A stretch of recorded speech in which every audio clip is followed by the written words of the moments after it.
Next up, we have Dr. Stefanie Kampf from Colorado State University. All right, thank you. So this isn't really a debris flow picture to start you out. I just wanted to set the stage. This is 2020, and I know for a lot of us it was a big fire year, but it was also COVID, and so thinking about all the emergency response, I was every day looking at the COVID caseloads and then looking at all the various fire information websites, because in Colorado, where I'm from, we had some huge fires that grew quickly, and this is what the skies look like on one day. So 2020 is the year of the big fires I'll be talking about today. And now we're talking about responses in a different context. So when I talk about hydrogeomorphic responses, I mean what's happening in stream channels after a storm event. So does the water flow rise? Is there a debris flow? Is there erosion, incision? Those are the responses, a different kind. All right, so here we have Colorado, and the gray, which is a little bit hard to see. Let's see if I can get this pointer going. Oops. Perhaps not. Oh, I see. Okay, so there were some big fires in Colorado, and a lot of them that are well known are on the Front Range, so those are the gray fires. Most of them were in places that aren't particularly snowy, so they're sort of in the Front Range rising up, and so it's steep terrain, but it doesn't retain snow throughout the winter. And so these colors that you're seeing in the background, those are snow zones. So all the orange is places where we do get snow in the winter, but it doesn't tend to stay around the whole winter, so it'll come and go. And all the blue areas are places where we have winter-long snow. And the hydrology changes quite a bit when you go from the orange to the blue. And what was really striking to us when these 2020 mini-20s fires hit, up here, Cameron Peak and East Troublesome. So these were both late summer to fall fires, the two largest in Colorado history, and they burned high elevations, really snowy areas. And we were curious, is this gonna make a difference? The location where these fires burned, are we gonna experience different post-fire effects because they're in a really different hydrologic regime? Just for reference, these were both about 200,000 acre fires, which I know seems small for California, but was huge for Colorado. And you can just see the size of them relative to previous fires. If we look at previous fires distributed across snow zones, so these are the low areas near the zero and high snow areas up on the higher end. Most of the fires were in low snow areas up to 2018. And then if we look at 2020, you can see that there's a big shift in where the fires burned up to high snow areas. And so that's what we have been focusing on researching, is understanding how the fire response differs between snow zones. So in the low snow areas, here's just an example of what we would see. This is something that's really common in Colorado Front Range fires. You have rainfall, so our rains are coming during summer convective thunderstorms. So rainfall falling on these burned soils is producing overland flow, which gets really rapidly to stream channels. And some of these are actually, many of them are ephemeral streams, or maybe not even streams at all. And they create these really rapid hydrograph rises, sometimes debris flows. And that's kind of the typical response that we'd see in the summer. In the high snow areas, I don't have a good comparable photo, so this one is just to convey a little bit of what we would see. So there are steep slopes, comparably steep to what we see at low elevations, but the topography is not as direct, so not as a direct track from the landscape to the stream channels. And so we tended to see a lot of places where the water would pond. And so here you can see water ponding behind some logs. It might pond in some just low depression, a lot more of those kind of depression features, maybe relics of glacial topography that slowed down the water before it got to stream channels. And so these rain events were tending to cause a lot more ponding. And so these are just some example hydrographs that we were seeing the first season post-fire.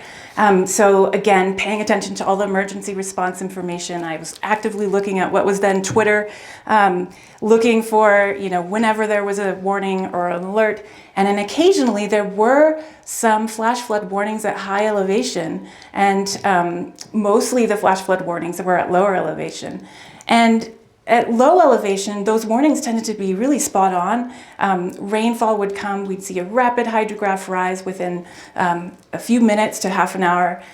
But at high snow areas, the hydrographs were really kind of gentle, just gentle rainfall runoff hydrographs. Every time there was a warning, we'd go up and see, oh, did anything happen?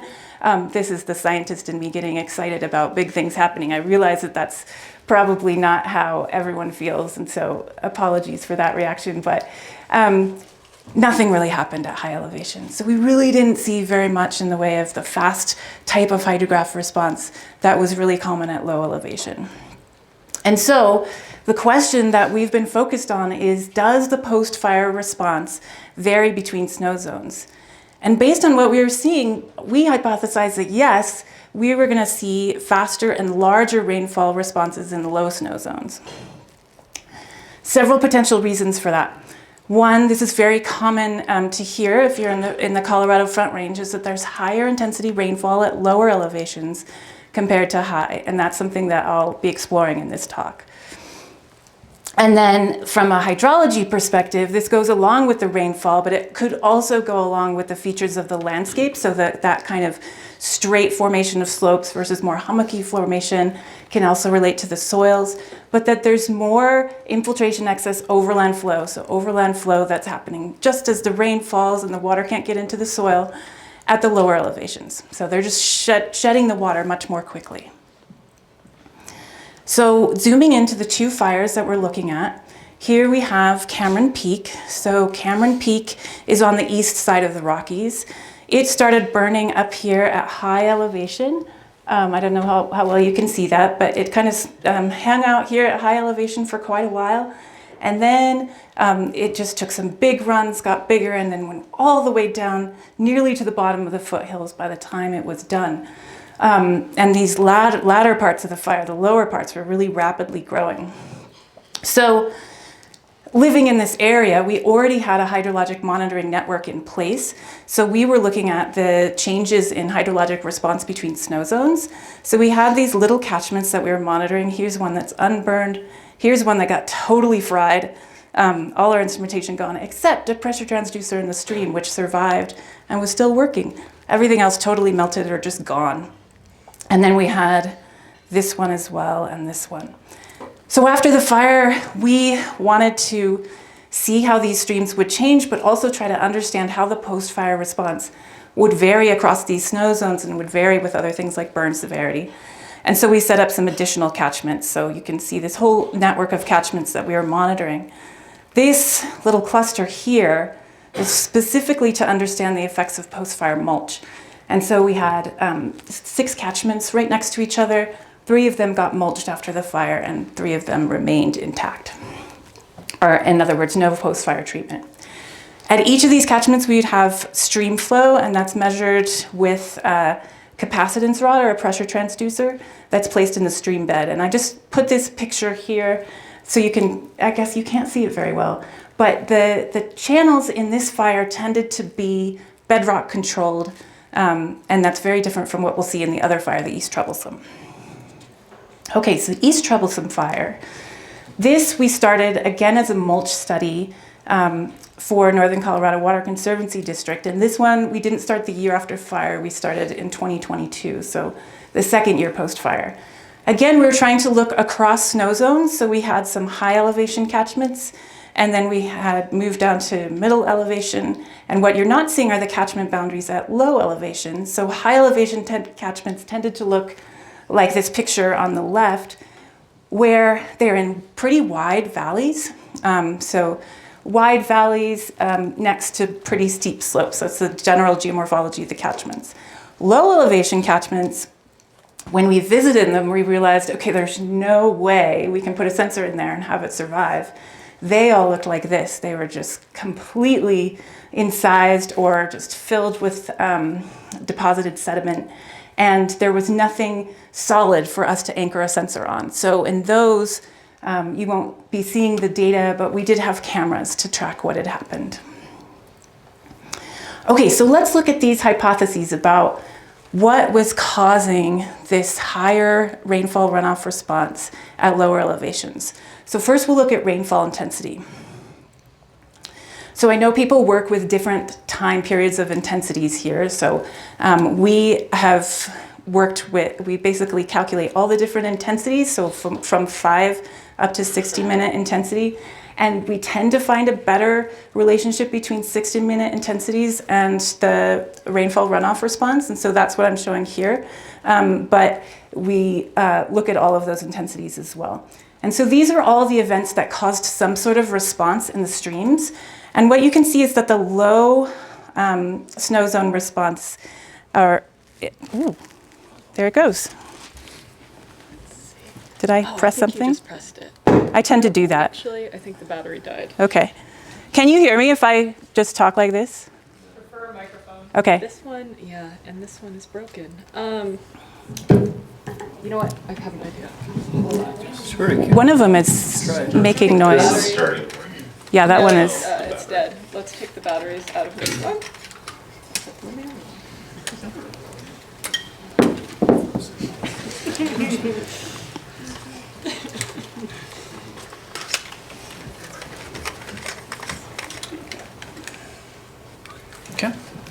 Okay, we're back. All right, so we're definitely seeing much higher intensities in the low elevations compared to the high elevations. So that's on the higher end. The really high intensities we were just not observing at the high elevations, at the high snow areas. Well, let's go over to East Troublesome. So this is on the west side of the Continental Divide, so I realize the orientation of the pictures is a little bit odd. And it has to do with the order in which we've studied these fires. So west side of the Continental Divide, intensities are low. There's just not really a big difference that we can detect between the high snow areas and the low snow areas. So really the high intensity rain is happening at the low elevations of the Colorado Front Range. And I'm excited that there are meteorologists here who can help me understand this more, but I gather it's from upslope storms, the storms that are initiating over the plains, moving upslope and dumping their high intensity rainfall in the foothills area. We have been looking through the MRMS and trying to reconstruct the spatial patterns of these storms. That's a work still in progress, so I don't have all of the intensity distributions to show you, but just for reference, this is the total summer rainfall, so summer again being the time when we see these responses, and this is 2022 and 2023. You can't see the fire outlines very well, but Cameron Peak Fire is here, and this is the lower part of the fire. Many of the flash flood warnings were issued for this area. This turns out to be quite a hot spot for the high intensity thunderstorms. As you go up in elevation, there were flash flood warnings for this middle section, and a few, but not as many up at the high elevation. And then East Troublesome Fire, which you can barely see here, has got low summer precipitation. So keep that in mind as we look at what happened to the stream channels in East Troublesome. Okay, so was there high intensity rainfall at lower elevations? Yes, there definitely was at the Cameron Peak Fire, but not in the East Troublesome Fire. So that variability with elevation was exclusive to the east side of the Rockies. Okay, so next we'll look at infiltration excess overland flow. Is there more at the low elevations compared to the high? And so here I've got to look for inference. We don't have cameras everywhere to tell us what kind of overland flow is happening. So I'll look at 3 different clues. One is stage rise, so how much did the stream water level rise? The next is lag to peak, how quickly did the streams respond? And the third is how much erosion initiation, so how many surface pathways of erosion did we see? So going back to those hydrographs, the stage rise is right here. So this is starting at the pre-storm stage up to the peak storm stage. And the lag to peak is the distance from the highest rainfall intensity to the peak flow response. All right, so here we are seeing differences by the snow zone. So we're seeing much higher stage rises in Cameron Peak low snow and in East Troublesome low snow compared to their high snow counterparts. So that's an indication that the water is getting faster to those streams, or that more water is getting to those streams. We don't really know which, but we're seeing that higher stage rise at low elevation compared to high in both fires. But let's zoom in a little bit more to the individual fires. So this looks like quite a scatter, and there's not a strong relationship between the rainfall intensity and the stage rise, but I'll walk you through the differences. So here's the 60-minute maximum intensity. This is the stage rise on the y-axis. We got our instrumentation out kind of in the middle of the summer in 2021, but you can see it didn't take very much in terms of maximum 60-minute intensity for the stage to rise. 2022, we have the whole summer, so we see a lot of stage rises, and they're happening a few at low intensity, but most of them are happening at these higher intensities. 2023, what you can see is mostly non-responses. The one event that did cause these high responses was in June. So that's sort of weird for us to get high intensity rainfall in June, but we did in 2023. And it was before all the vegetation had really started to kick in. And so we think that's why that response happened. And then the rest of the summer, lots of vegetation. It was a rainy spring. Almost nothing happened in those streams. In East Troublesome, notice here that most of the rainfall intensities are less than 10 millimeters per hour, maximum 60-minute intensity. And yet the responses are just as high as at Cameron Peak Fire. Lower intensities, higher response. So there's an unburned reference in purple, and then you can see 2022, some high responses. 2023, still responding. So East Troublesome Fire was not settling down. So usually by year 3 post-fire, we're not seeing as much response. That was not the case in East Troublesome. It's still pulsing after almost every little rain event. Now, these East Troublesome ones are just showing the high elevation streams, and the middle elevation is still classified as low snow. They're not showing the lowest elevation streams because those are the ones where we couldn't put a sensor in and have it survive. So we tried cameras, and this is an example of, well, we don't think that we can put a stage plate here because it might not survive. So we just took a picture and we put a camera there. And this is where the camera had been next to, this is Lee McDonald for anyone who knows him.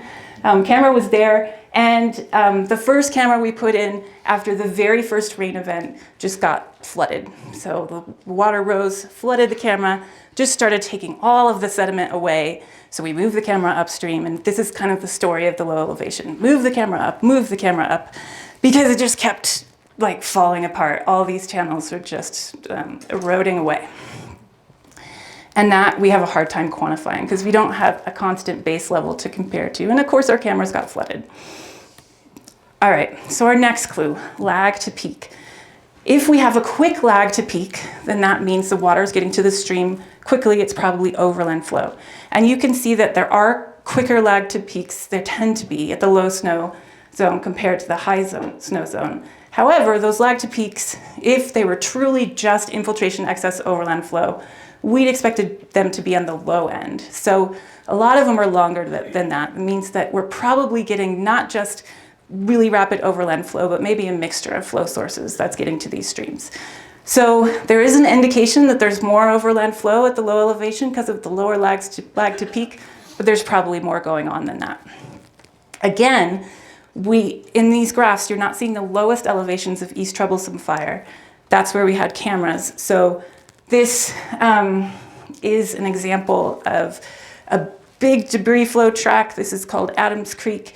This big, I guess, fan of sediment was produced in 2021 before we got there. And so we just put a camera to keep track of it.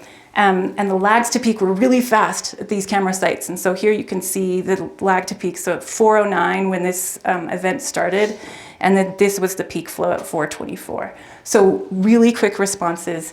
Unfortunately, you can't see it super well, but the water is basically covering almost all of this fan. So they go up, down, really quick response. Just for fun, I'll show you more mishaps in research. So this is a site where we were like, okay, we can't put any stage plate. We're not going to be able to see with our camera how high the water rose, but there's this big rock. Nothing's going to move this big rock, right? Like, so let's just paint something on it. All right, what happened? I don't know if this is, I can't see where to click, so let's see if the video works. Do you know where to? Yeah, let's try it. Let's see if we can get this. Sometimes this helps. Okay, yeah, here we go. Okay. Let's just do it like that. Yeah. All right, so this was the first event we had put in the camera. Okay, well, I think our rock is probably still there, but it is totally not visible. So, good job, us. Yeah, so this is sort of the story of us trying to measure these areas. They were wild and crazy. Okay, let's see. I'll go back to presentation mode.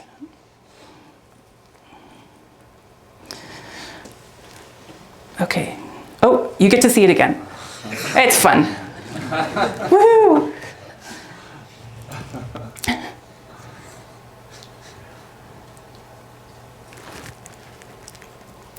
All right, so this channel, I'll show you a picture later. So we had a camera really quite far up away on a big bank that later got done in. So this is just the beginning of many, many events like that.